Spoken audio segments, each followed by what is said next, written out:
get online. So, sir, ready to go? That is what I'm mentioning, sir. Cool. You can go. Well, good evening, one and all. Welcome to another interesting, interactive, insightful interview session with the interviewer hosted by Prasanna Kumar of Fertile Brains. Today we have Ray Whitaker from Colorado, USA. Well, sir, good evening. Thanks for being on my show. It's an honor and a privilege to have you and to know you as a person and as a poet. Please welcome on to our show, sir. Thank you for having me on. I'm so happy to be here. It's very, very interesting to talk about poetry from the world, and I'm so it is my privilege. It is my privilege. Cool, sir. So on that note, I would like to go ahead with your bio. After the bio, the session will start, sir. I'll just read out a few lines of your bio. Cool. Just for the viewers to know who and what exactly Ray Whitaker is all about. Ray Whitaker has been writing prose and poetry since he was 17 years of old.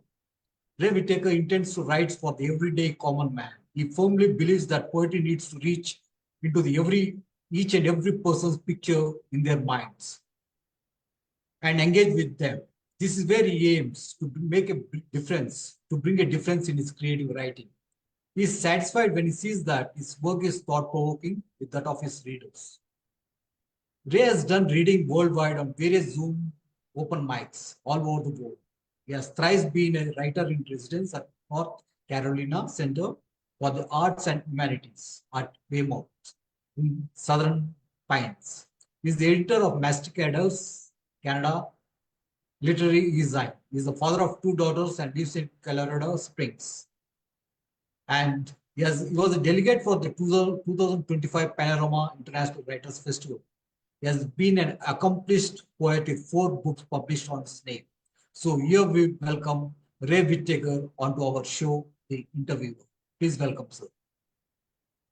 Thank you. When I wake up in the morning, I do not think of myself as an accomplished poet.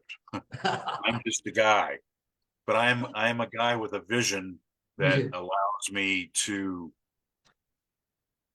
establish a discipline to write, and I do that every morning. Yeah. So it is the passion that ignites us to be disciplined, to make us work dedicatively. It's the passion that drives towards poetry. This is what I feel. Yes, well, I was raised by 2 people who never met a stranger, my mother and my father. And the opportunity there was to be welcoming to the world. And I learned that at a very early age.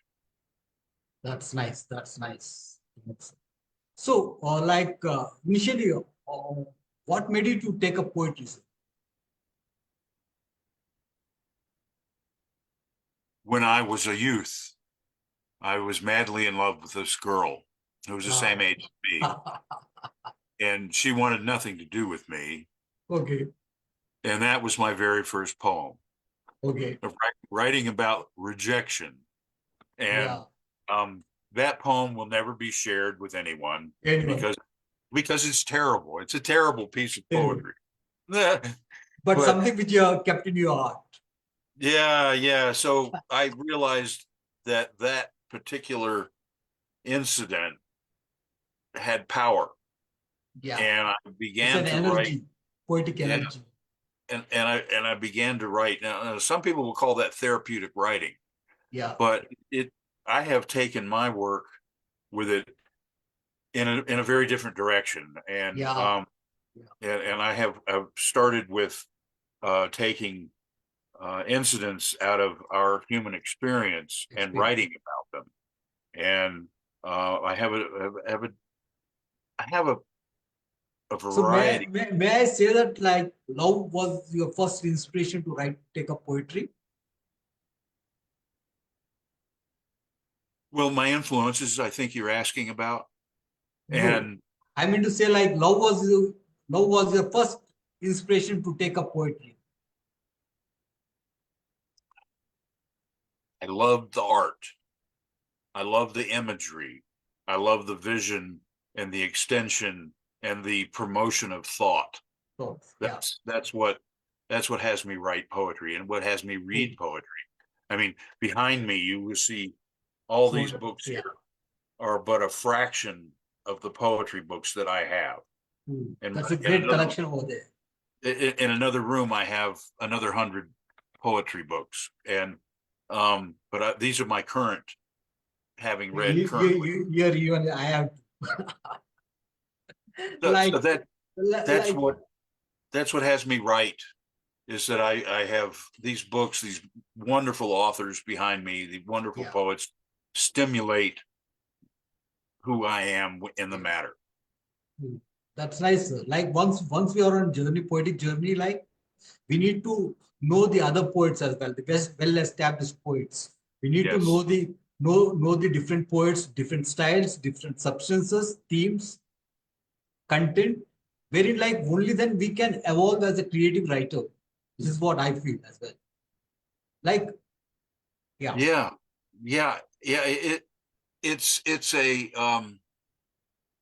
it's an important part, because if we just surround ourselves with ourselves, then our view is myopic, and it isn't something that other people can participate in.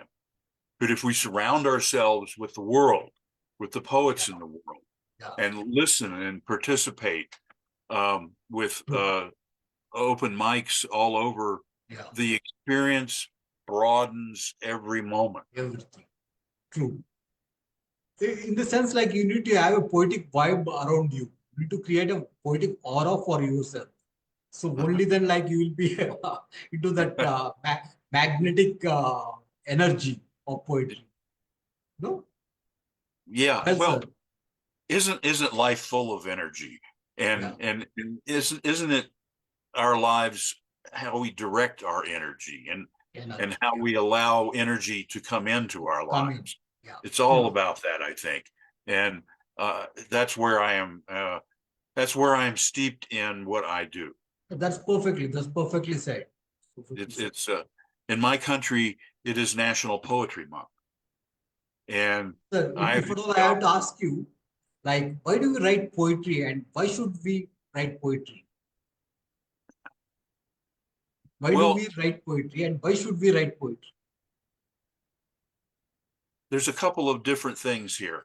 And one of them is that poets, I think worldwide, your country, my country, Japan, wherever, have a vision of the world that is not typical. It is not about survival. It's not about putting food on the table. It's not about governments. It's not about the weather. But it can be all those things. But the vision that poets have is important to write and get out into the world, because it is such a unique vision. That's one part, I think, is an answer to your question. And another part, there are many parts, but another part is that there's a true hunger in the minds of people for artistic participation. Yes. And I think that's where poets have a duty to fulfill. That was a wonderful answer. So you feel to touch the arts of the common man, common arts, rather a academic mind. So please shed some light on this, on your own words. Yeah. So to answer your question, the poetic predecessors, my poetic heroes, and have been they're so diverse, they're so amazing in their writing, and they have become so academic. And I don't have any problem with academia. In fact, I have nothing but respect for people who have doctorates in creative writing. I have all of me respects that. But I think there's a dichotomy now in the common poetry, the poetry written by the common person and the academics. True. And true. I do would agree. like, I would like to bridge that. I would like to somehow make a difference there and allow the pictures in our minds to show up on my work for everyone, and particularly for persons that aren't in college, aren't at university, who are I do walking. agree. I do agree on this note. I do agree on this note. It's like a what you call a born poet and a cultivated poet. Okay, like a born lily and a cultured rose. Yes. That's the difference between a academician and a born writer. Yes. Yeah. So excuse me. I decided, the last thing I want to say about it was that I decided 4 years ago that I wanted to write for the pictures for the everyday person, the pictures in their minds. And that's where I go. That's what I'm doing. I try to write for, it's a big endeavor to write for the global human experience. Huge endeavor. To have a common man connect, you mean to say. I would like that. That's what I sit and do. Yes. That's nice. That's nice. So what's your take on poetic philosophy? Like you said, like you have poetic philosophy. So what is that you used to profess through your poetry or preach through your poetry? I know this may sound a little odd, but it is the truth of the matter for me, is that I have a creative influence, and for lack of a better name for it, we'll call it the muse. The muse. And my muse has me write. And whether I'm writing on paper with a pen, or whether I'm writing into my computer, or whether I'm writing into my iPad, it is that I feel a duty to sit and do. And I never know what's going to come out. Honestly, I may have an idea and start with the idea, but the end product has become. You never know what would be the next line as well. I know the next line when it's written. Yeah, only true. It's a matter of thought process, like where you churn every word, like, and you try to frame every word into context. Yes. Yes. I sometimes I think 3 or 4 lines ahead. Yeah. But most of the time it's a flow. Yeah. It's a flow. Yeah, I have the luck. A thought process in a flow. I have the fortunate luck to be able to immerse myself in that creative flow, and I think that's part of the duty of poets, is when we do that, when we have that creative flow, that we share it, because it makes a difference. It makes a difference out there for people that are hungry for art. But the thing is, like, how do we judge like it as a poetic content? So that makes the difference. See, there are many thoughts that will be flowing in our mind, but we just try to tap into that perfect vibe and try to bring in that perfect line. So that makes the difference with the ordinary man and a poet. Yes, well, this speaks to the question of if you read a book and you read a piece of poetry and you're left with the question, what did I just read? What did that mean? That's where things kind of break down for the common person, for the average person, the person that we meet every day, going hither and yon, doing their life. But if we, so too much imagery, I think, defeats the purpose. But a relative energy in a book, a relative energy becomes way more meaningful. know. And if you're able to put in metaphor and illusion and allegory into the writing, then all of a sudden you have reached that person's pictures in their minds, and they are recipients of value. Yeah, I agree. I agree on this. So, are you naturally instinctive towards nature to write nature poems? I was deeply in love with animals as a child. Cool. And I have always wanted to have an animal in my life. I've always had dogs. Dogs are my, I love them. And I love, when I was in secondary school, I thought about going to college, university, I guess it's referred to as in your country. And I was going to go for forestry, to be out in the woods, and I just somewhat rudimentary strength there, or I was going to go for music. And because I'm a talented trombone player, or I used to be. And so music won that struggle when I went to school for it. But I also could be found in the woods camping with my dog, playing my trombone. So that's a basis to give an answer to, that I have a deep love for the woods and the animals in the woods, and the experience of it's quite nearly a nirvana for me to be in the wilderness. That's nice term to reveal, like nirvana.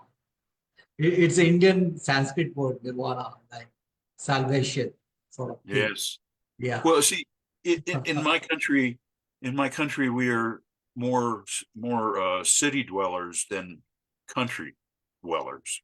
And I live in a city of 500,000 people here in Colorado Springs.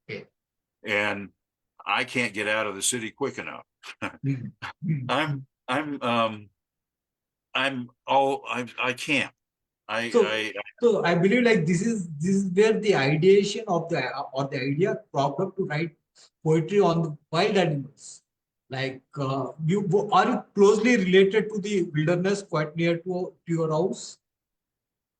Are you quite near to the wilderness, to the forest, jungles, quite there?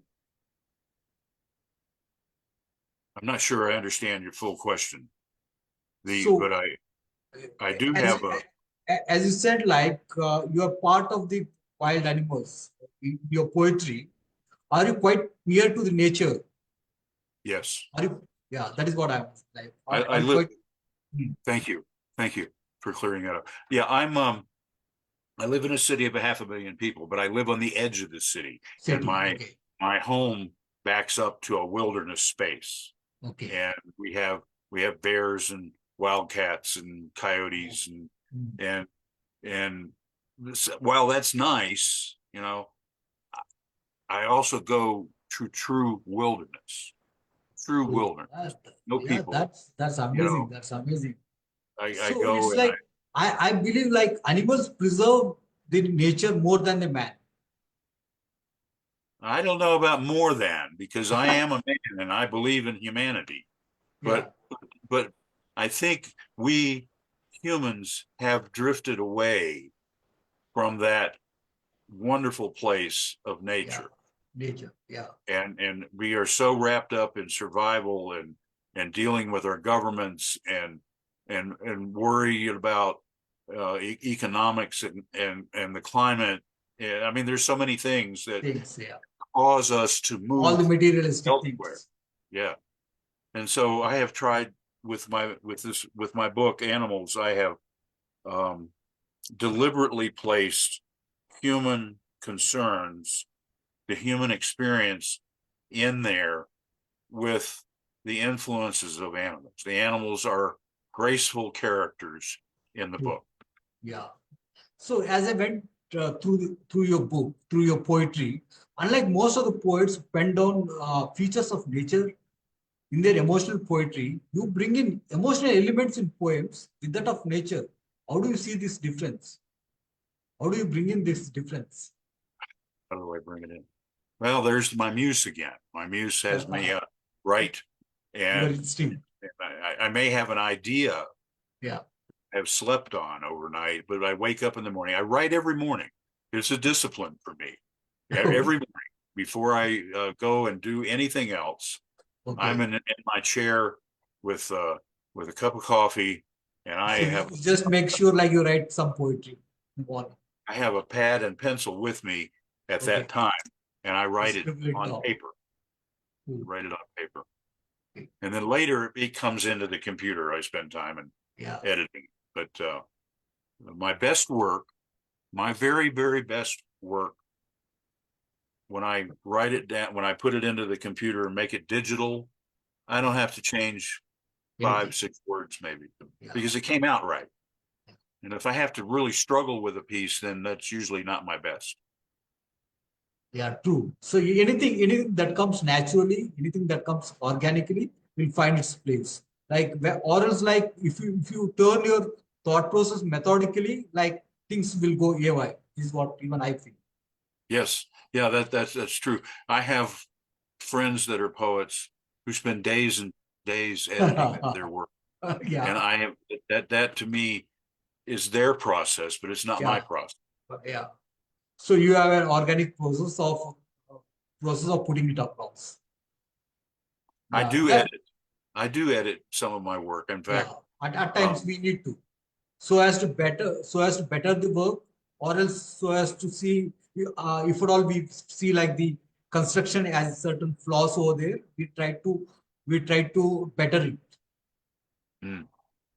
Yes. That's a part of writing poetry. Yes. Yeah. For me, for sure. 100%. Yeah. I do edit some of my work, and sometimes I'll write a piece, and if I have any question in my mind about whether it actually does what I want it to do, what I have that intuitive intention for, then I'll put it aside and I'll come back to it a couple of weeks later and read it again out loud. I'll read everything out loud. In my office here. And so once we read it out loudly, only then we can feel what exactly we have written. We can sense the flow of words. This is what even exactly I feel. Here I would like to recite few of your lines from the Creek Camp. Spring Creek sounds its harmony, water rushing down a stony creek bed. The fine ease of watercourse way all day and all night. It has very good flow, very much rhythmic in its flow. So that thing is very much capturing for me. It has an imagery over there. It has an illusion. It has a vision, and it's very much subtle and poignant.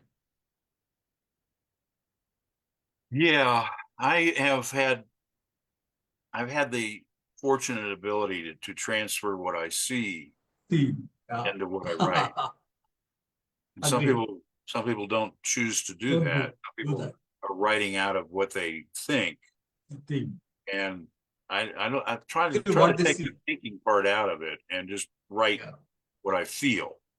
And that to me is an intuitive process that allows a firm realization on the side of the reader.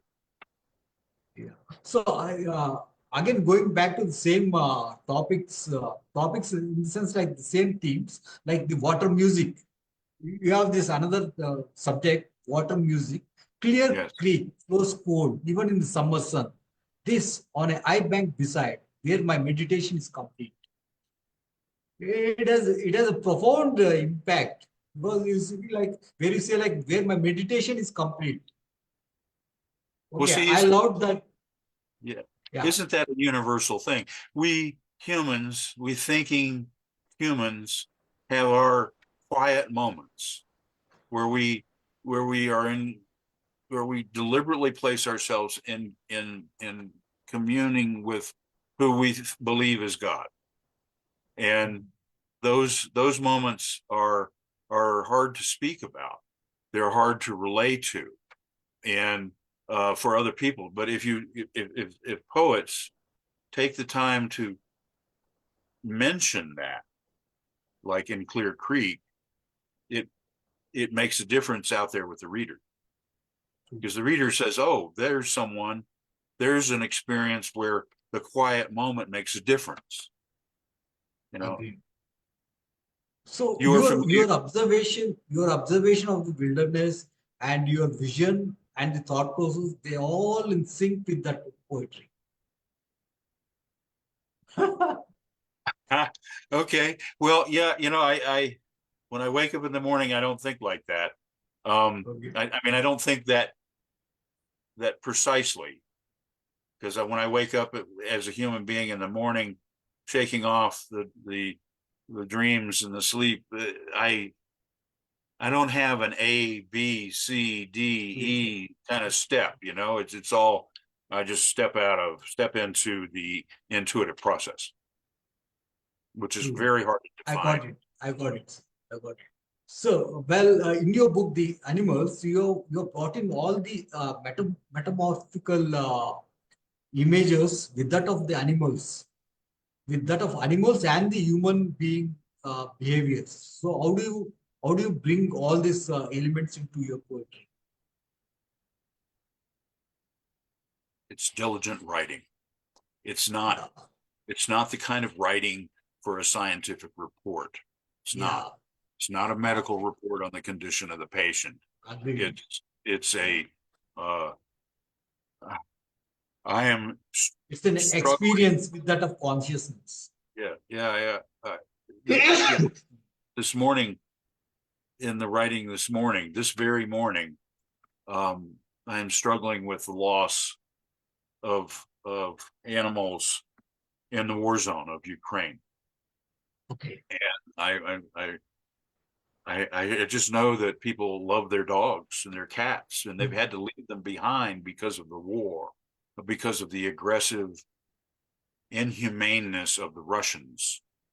And I just know that these animals are left dismayed and distraught because their people have left them in a war zone where explosions happen all the time and destruction rains on them. So that bothers me. And I wrote this morning about that. But, did I go to bed last night thinking I was going to get up this morning and write about that? No. It's just what happened that way. It's just what happened this morning. And that I attribute to my green-haired muse. Sir, well, like, which is the most human animal that you have ever come across? Yeah, I love them. I think we human beings have what I think of as species racism. We think we are better than any animal. We think we are able to do more things than any animal. And yes, we have a wonderful brain. The human brain is a mysterious and fabulous and fascinating. Yeah. But in so doing, we've discounted the bountiful natural experiences. We in the front of my book, I speak to that. I talk about how we are discounting our animals. They're intelligent. The crow is one of the most intelligent birds. Yeah. Obviously. The top tier cats. Yeah, it's one of the social bird. I believe like crow is one of the social bird, like which can come and sit at your corridors. No other bird has that. It takes that liberty to come over, like crows as well as pigeons. Yeah, and the raven. The raven and the crow. They're distant relative. They're relatives, but the raven is far more mysterious, and the crow is far more organic, in my opinion. Yeah. But in fact, I have a piece in Animals called ravens. You've Cool, sir. probably Please read it. Please recite the poem. Yeah. Yeah, it just kind of it's a mysterious bird. But I think when my time on this earth is ended, I will have, if I am very lucky, I will have carried that experience of my love for nature along with me all the time. That's great. So, I'm yeah. sorry, please go ahead. Yes, like you have brought in all the animals, most of the animals in your book. No, if at all I have to ask you, like, how do you see or sense a black jaguar in the night, metamorphically? So, how do you describe it? With that of human connection, with that of human emotions? Black jaguar. Yeah, how do I see myself? I see myself as a participant in our fine, beautiful world with them. That's how I see myself. I am open to having a conversation with any animal that wants to talk to me. Ooh. And in my book, there are two incidences of that. Yeah. There is the moose and the jaguar. Okay. And I'm open to having a conversation with any animal. And I know that sounds very strange. Strange, yeah. And it sounds very odd, but it is something that I believe they have something to give. They have something to share. Yeah. That's a wonderful experience to own it, no? To own it and to absorb in it. Like it's a strange feeling, as you said, like it's a strange feeling even to convey to others. Yeah, I really feel that there's a tremendous missed opportunity when we human beings have this species racism. I think it's just a missed opportunity. Now, racism amongst humans is a missed opportunity. Missed opportunity. Strongly missed opportunity because someone looks different than you do, or a person has a different religion than you do. That racism is a missed opportunity for humans to be human together. But when it comes to animals, I don't feel like I am better than they are. I know I do things differently. And I know I drive a car and a chipmunk can't drive a car, and I know we have a superior brain in many ways. But then you're talking to a poet. We poets do things differently. We feel things differently. When you bring across birds and all, like we have these flamingos, like they travel all over the globe, like from Siberia to India. They come all across you, and they foster their children, kids, and they go back. Okay, so like it's like a global village for the birds, but whereas like we birds and birds are the same. We move on the same wavelength. This is what I feel. Yes. Birds and the birds are the same, move on the same wavelength. Well, we unify the world. Yeah. Well, we have an opportunity right now, right here, to talk about that animal communication. Yeah. And I should suggest to perhaps reading Black Jaguar. Yeah, please. Okay. Now I'm going to read the poem because I think all poems should stand on their own. Yeah. And after the poem, I'll give you the backstory on the incentive to write. Please go ahead, sir. Please go ahead. Yeah. Black Jaguar. Moving in the pre-dawn light through the mostly dark scrub brush off the beach, putting distance along and away, then over dunes. It was important to get to the rocks, to bathe in the water energy from crashing waves. The direction heretofore untraveled needed it. The moon had shifted into a new moon from its last reincarnation of blood moon.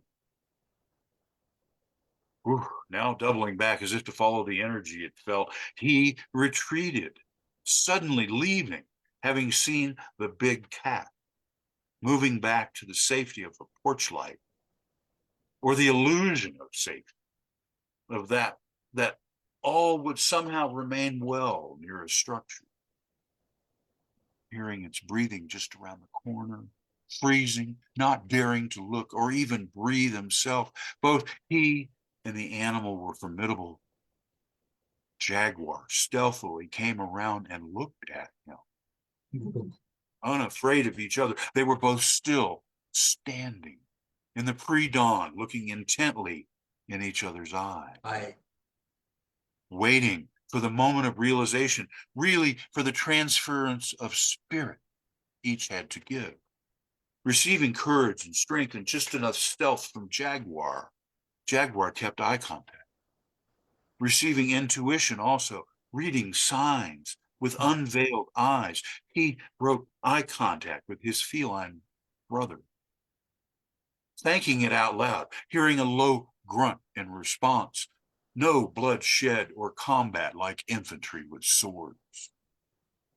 Each moved back to their own spheres, better prepared to press into a new path awaiting the new moon.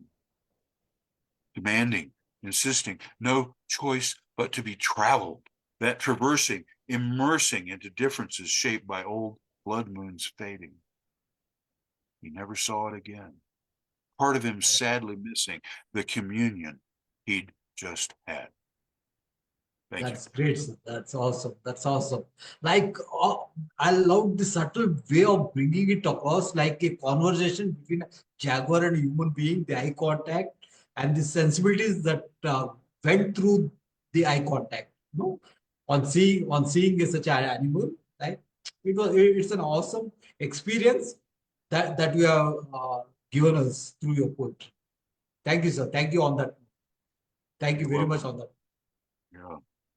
So why do you think like the poets should take up wilderness as a part of their poetry? Like why do they need to bring the wilderness, the wildness into their poetry?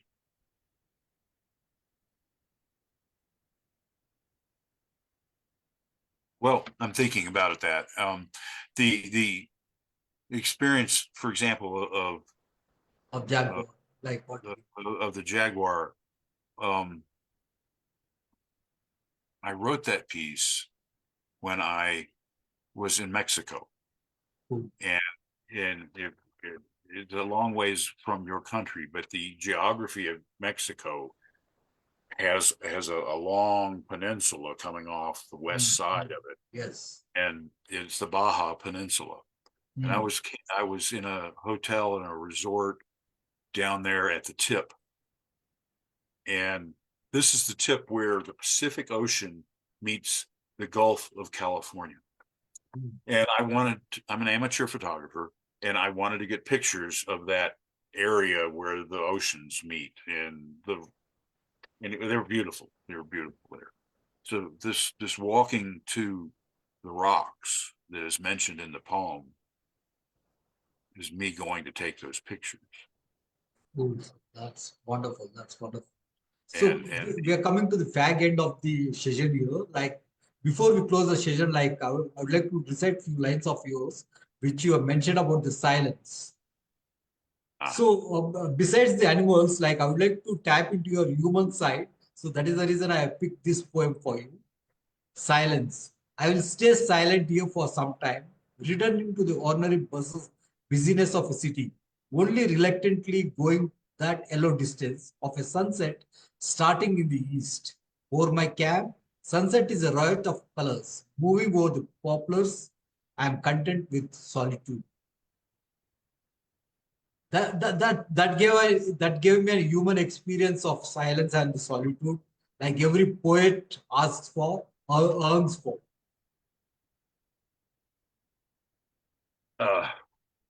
Well, that's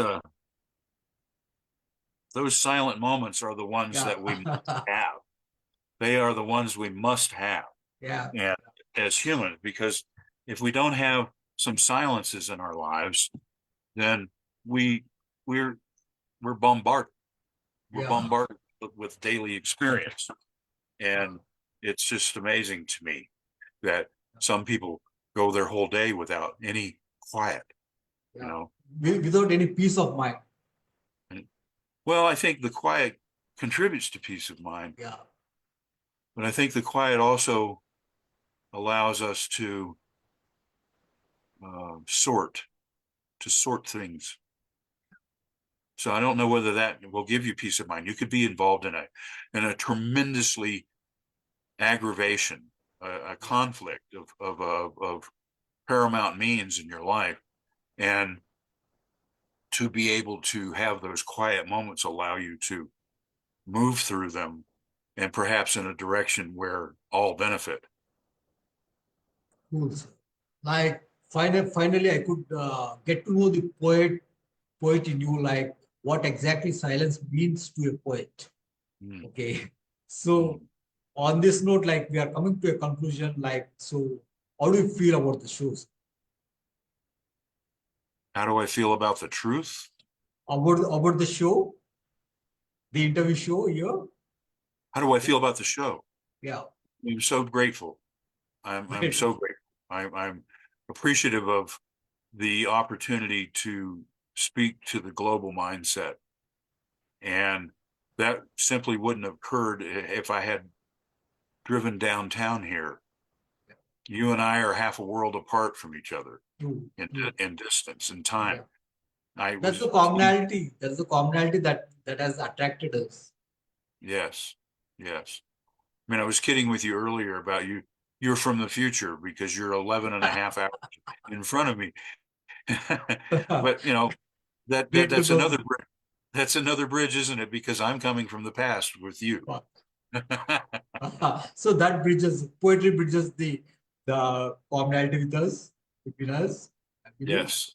Yes. So on this note, like we will come to a conclusion, come to an end of the show. So thanks for coming on to our show and making it enlightened, and with your presence and with your passion and perseverance of poetry. And that was an awesome interview. You're very welcome. And if I may, I'd like to acknowledge Prasanna Kumar. Yeah, true. Wonderful man who makes a worldwide contribution. And I'm so thankful to have made his acquaintance. Yeah. We should be thankful to Prasanna. Agreed, sir. Agreed, accepted. Thank you. Thanks for being on my show. Thank you, sir.